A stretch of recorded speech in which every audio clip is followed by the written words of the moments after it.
Eighth pay commission को लेकर लगातार अपडेट आ रहे हैं। अगस्त सितंबर में अलग अलग शहरों का दौरा किया जाएगा, आयोग इसका दौरा करने वाला है। क्या उस बैठक का एजेंडा होगा? सैलरी पेंशन में कब इजाफा होगा? अगर होगा तो कितना होगा? करीब 1.25 करोड़ लोगों का यही सवाल है।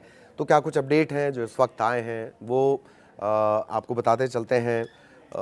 एक बीच में बात आई थी भाई सैलरी बम पर इजाफा हो जाएगा, 18 से 69 हज़ार हो जाएगा। तो वो होगा नहीं होगा, किस आधार पर वो कहा गया, वो दावे किस आधार पर किए गए? 24 घंटे में खबर तैयार रही है, उसको लेकर भी थोड़ी बातचीत कर ली जाएगी। नमस्कार, आपके साथ में ललित प्रजापति। सबसे पहले अपडेट जान लेते हैं कि आयोग कर क्या रहा है, आयोग किस रफ्तार से काम कर रहा है। तो 8वें केंद्रीय वेतन आयोग का जो काम है वो तेजी से आगे बढ़ रहा है। सेवानिवृत्त न्यायमूर्ति जज, रिटायर्ड जज रंजना प्रकाश देसाई की अध्यक्षता वाली जो समिति है वो कर्मचारी संघ, पेंशन भोगी संघों, केंद्र सरकार, केंद्र शासित प्रदेश, यहाँ के कर्मचारी, इनका फीडबैक लेने के लिए अलग अलग राज्यों में उनके दौरे चल रहे हैं, लगातार बैठकें चल रही हैं और आप लोग भी चाहें तो सजेशन दे सकते हैं, इस तरह की व्यवस्था है। तो उस प्रक्रिया में जो आयोग अगस्त और सितंबर है, इस दौरान वो कहाँ कहाँ पहुँचने वाला है वो जान लीजिए। केंद्रीय कर्मचारियों से मुलाकात करेगा, पेंशन भोगियों के वेतन भत्ते, पेंशन में सुधार, इस पर विस्तृत चर्चा होगी, विस्तार से चर्चा होगी, उनसे पूछा जाएगा, उनके सजेशंस लिए जाएंगे। 8वें वेतन आयोग के राज्यों का दौरे का जो शेड्यूल है वो जान लीजिए। वेतन आयोग ने अगस्त और सितंबर के लिए अपने दौरे, आधिकारिक दौरे हैं, उसकी समय सीमा तय कर दी है। तो जयपुर यानी राजस्थान 31 अगस्त 1 सितंबर सोमवार मंगलवार, चेन्नई 7 और 8 सितंबर सोमवार मंगलवार, पुडुचेरी 9 सितंबर बुधवार, चंडीगढ़ 16 से 18 सितंबर बुधवार से शुक्रवार तक, बुधवार गुरुवार शुक्रवार, मुंबई। आयोग सेंट्रल रेलवे यानी सीआर जोन के सभी रेलवे विभागों का भी दौरा करेगा ताकि कर्मचारियों की जो परिस्थितियां हैं, किन कंडीशंस में वो काम कर रहे हैं, उसका एक सामने से देखकर अनुभव लिया जा सके। प्रत्यक्ष अनुभव आयोग करना चाह रहा है कि किन परिस्थितियों में दरअसल काम हो रहा है। जयपुर, चेन्नई और जो पुडुचेरी की बैठक है उससे संबंधित पक्ष 18 अगस्त तक और चंडीगढ़ की बैठक के लिए 25 अगस्त तक अपॉइंटमेंट के लिए आवेदन जमा कर सकते हैं। संबंधित पक्ष मतलब चाहे वो यूनियन से जुड़े कर्मचारी हों, यूनियन के कोई डिमांड्स हों, उसके लिए ये लाइन तय की गई है। इनका एजेंडा क्या है, बैठक का एजेंडा क्या है? आयोग ने हालांकि आधिकारिक तौर पर तो कोई एजेंडा जारी नहीं करता है, लेकिन जो कर्मचारी संघ हैं, जो उन्होंने ज्ञापन सौंपे हैं, जो अपनी डिमांड रख रहे हैं, उसके आधार पर बैठकों में जो मेन विचार विमर्श होता है वो फिटमेंट फैक्टर,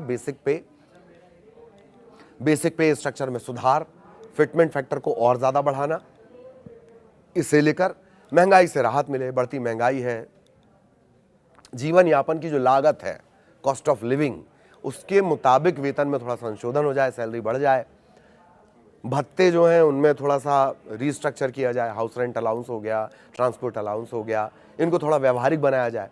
पेंशन और जो सेवानिवृत्ति की सुरक्षा है, मतलब रिटायर होने के बाद जो सिक्योरिटी है, पेंशन भोगियों के लिए बेहतर जो सुधार हैं वो किए जाएं, सुरक्षा मिले, सिक्योरिटी गारंटी थोड़ी बढ़ाई जाए।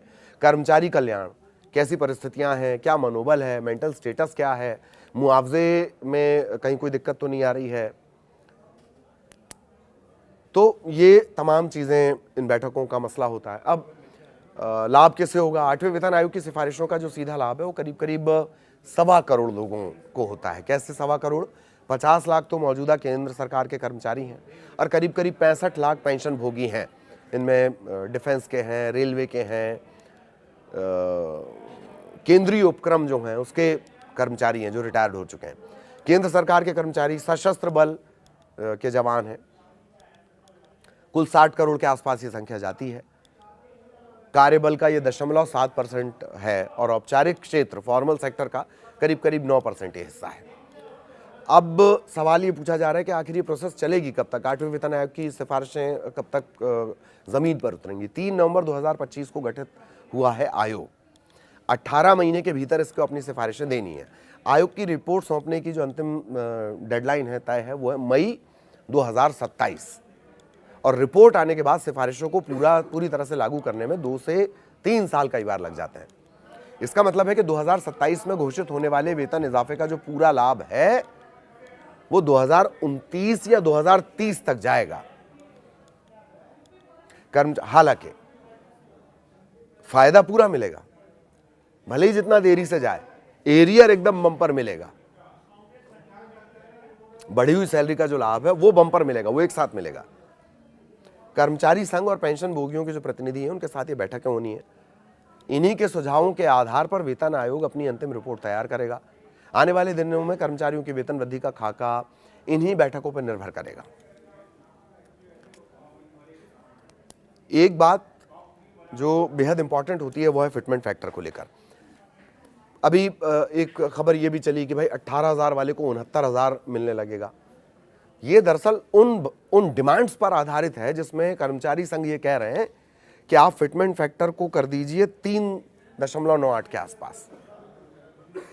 3.98 के हिसाब से 18 की बेसिक सैलरी वाला 69,000, एक कब 70,000 रुपए, 69,000 उसकी सैलरी होगी। और ये क्यों? क्योंकि 3.83 के फिटमेंट फैक्टर की मांग की जा रही है। 7वें वेतन आयोग का फिटमेंट फैक्टर था 2.57। अब 3.83 मांगा जा रहा है। अगर 3.83 लागू होता है तो 18,000 बेसिक गुणा 3.83 ये हो जाता है 68,940। ठीक, फिर भत्ते वगैरह का जो कैलकुलेशन है वो अलग है। इसी वजह से ये बात निकलकर सामने आएगी क्या भाई 69,000 की बम्पर सैलरी मिलने वाली है। ये 3.83 के फिटमेंट फैक्टर पर है। न्यूनतम पेंशन 45,000 रुपए मांग रखी गई है। और फैमिली यूनिट को बढ़ाए जाने की मांग की जा रही है। अब तक फैमिली यूनिट 3, माता पिता बच्चे, उस 3 को बढ़ाकर 5 की जाने की डिमांड की जा रही है ताकि पूरी फैमिली को लाभ मिले। फैमिली यूनिट के हिसाब से भी इस पर फर्क पड़ जाता है। हालांकि फिटमेंट फैक्टर यह अनुमान लगाया जा रहा है 3.83। अब अगर सारा एवरेज देखा जाए, सारी अलग अलग रिपोर्ट, सारी अलग अलग डिमांड, सारे कर्मचारी संगठनों की डिमांड, और इसका एक एवरेज निकालने की कोशिश करें खबरों के लिहाज से। एक होता है खबर, एक होता है विश्लेषण करने वाला। विश्लेषण करने वाला ये भी देखता है कि सरकार की जेब कितनी भारी है। खबर वाले देखें ना देखें, एवरेज खबरों के लिहाज से देखा जाए तो 2.45 से लेकर 2.50 ये फिटमेंट फैक्टर एक एवरेज आ रहा है। और विश्लेषक ये कह रहे हैं सरकार की स्थिति को देखते हुए, बाकी स्थितियों को देखते हुए, मिडिल ईस्ट के हालात को देखते हुए, सरकार पर बढ़ते बोझ को देखते हुए कि ये फिटमेंट फैक्टर 1.92 से 2.86 हो सकता है। मतलब 3.83 का फिटमेंट फैक्टर तो एवरेज में नहीं आ रहा है। हो जाए बहुत अच्छी बात है, सबका भला होना चाहिए, लेकिन एक एवरेज की बात कर ली जाए। विश्लेषक कहते हैं कि फिटमेंट फैक्टर 1.92 से 2.86 होगा और खबरों के मुताबिक वो 2.45 से 2.50 है। दोनों ही स्थितियों में 18 का 69 हो जाने वाला जो गणित है वो एकदम क्लियर नहीं हो रहा है। इंतजार करते हैं आयोग कब ये डिसाइड होता है। आयोग ये फिटमेंट फैक्टर डिसाइड करेगा, सबकी बातचीत करने के बाद फिर सरकार को बताएगा कि भाई इतना फिटमेंट फैक्टर है, इतना आप पर बोझ बढ़ेगा। सरकार उसकी मंजूरी देगी और फिर आपके पास सैलरी आएगी। बम्पर ये तय है कि 2029-30 आएगी तक आएगी और बम्पर एरियर मिलेगा, ये भी तय है। कहीं आप इन्वेस्ट भी कर सकते हैं उसे, बड़ा फैसला उस पैसे के चलते आप ले सकते हैं, लेकिन थोड़ा इंतजार करना होगा, धैर्य रखना होगा। आयोग अभी क्या करने वाला है, अगस्त और सितंबर का क्या उसका मीटिंग शेड्यूल है, वो हमने आपको बता दिया।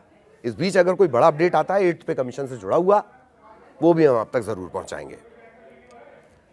वीडियो देखने के लिए आपका बहुत धन्यवाद। नमस्कार।